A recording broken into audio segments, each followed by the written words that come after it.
मैं पिछले 14 सालों से एक सरकारी बैंक में प्रोबेशनरी के पद पर कार्यरत हूँ। अच्छी सैलरी, अच्छी जॉब यानी एक स्टेबल करियर।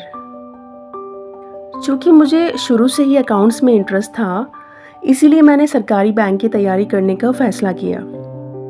पापा पोस्टमैन थे, माँ एक गृहिणी और मुझसे छोटा एक भाई जो उस वक्त 10वीं में पढ़ रहा था।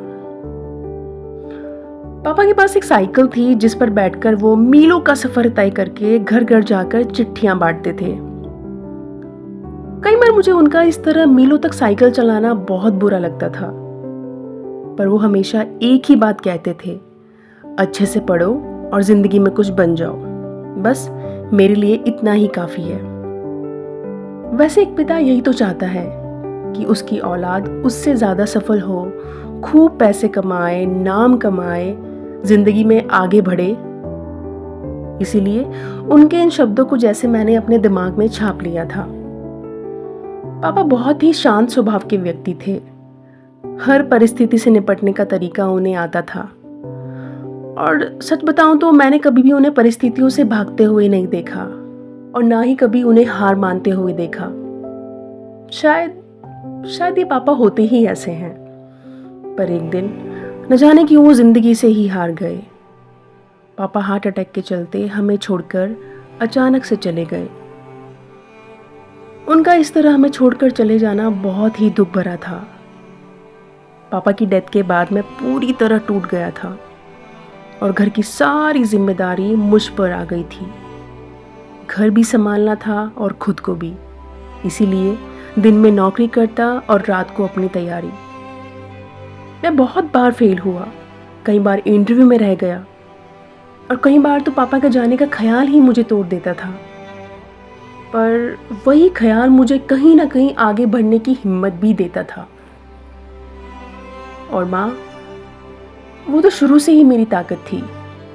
शायद इसीलिए माँ और पापा दोनों के आशीर्वाद की वजह से एक दिन मेरी मेहनत रंग लाई और 26 साल की उम्र में मेरी बैंक में नौकरी लग गई। जॉब लगने की खुशी तो मुझे थी ही, पर पापा के जाने का गम भी था। हम दोनों भाइयों ने पापा से बहुत कुछ सीखा था और पापा की मेहनत को कभी भी हमने बेकार नहीं जाने दिया। इसीलिए आज छोटा भाई भी आईएएस अफसर है। वैसे माता पिता की खुशी का ठिकाना नहीं होता जब उनके बच्चे सफल हो जाते हैं, जिंदगी में कुछ बड़ा कर जाते हैं। और वह सफलता भी उन्हीं लोगों को मिलती है जो असल में अपने सपनों के लिए मेहनत करते हैं। बहुत कुछ त्यागना पड़ता है, बहुत भटकना पड़ता है, यूं कहें कि मेहनत की आग में खुद को झोंकना पड़ता है, तब जाकर कहीं मिलती है मंजिल। हर जगह इतना कंपटीशन है कि कुछ लोग तो बीच रास्ते से ही वापस चले जाते हैं। और इसी कंपटीशन और बेरोजगारी को देखकर मुझे हर वक्त बस इसी बात का डर लगा रहता था कि मेरा 12 साल का बेटा रोहन, क्या होगा उसका? वो क्या कमाएगा और क्या खाएगा? क्योंकि वो पढ़ना ही नहीं चाहता था। मैं तो यही सोचता था कि थोड़ा पढ़ ले तो मैं उसे भी गवर्नमेंट जॉब की तैयारी करवा दूं, पर मजाल है जो उसने कभी मेरी बातों पर ध्यान दिया हो। और रोहन के मामले में मेरी वाइफ विधि मुझसे बिल्कुल ऑपोजिट थी। वो बहुत सुलझी हुई थी। वो रोहन से नंबरों के मामले में ज्यादा एक्सपेक्टेशन नहीं रखती थी। वो बस इतना ही चाहती थी कि रोहन ठीक ठाक पास हो जाए, जो पढ़ रहा है उससे कुछ सीखे और उसे अपनी लाइफ में इम्प्लीमेंट करे। बस इतनी ही एक्सपेक्टेशन थी उसकी। उसने कभी रोहन पर प्रेशर नहीं डाला।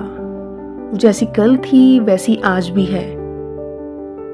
पर मुझे न जाने क्यों हमेशा से ही उसके अच्छे नंबरों की ही इच्छा रही थी। रोहन के रिजल्ट वाले दिन भी मेरा जी बहुत घबरा रहा था। यूं तो वो महज क्लास 7 का मिड टर्म रिजल्ट था, पर मेरी रोहन को लेकर उम्मीदें बहुत बड़ी थी। मुझे डर था कि कहीं वो उसी क्लास में ना रह जाए। वो अगर फेल हो गया तो क्या होगा?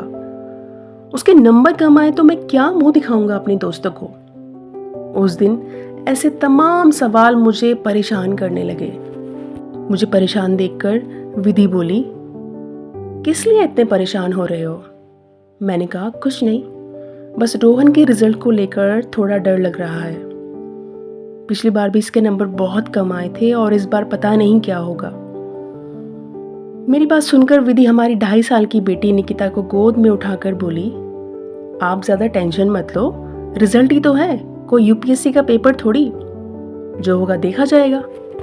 मैंने हैरान होकर विधि से पूछा, जो होगा देखा जाएगा मतलब ये फेल हो जाए तो तुम्हें कोई फर्क ही नहीं पड़ेगा? वैसे है कहाँ आपका लाडला बेटा? मैंने विधि से रोहन के बारे में पूछा और फिर उसे आवाज़ लगाई।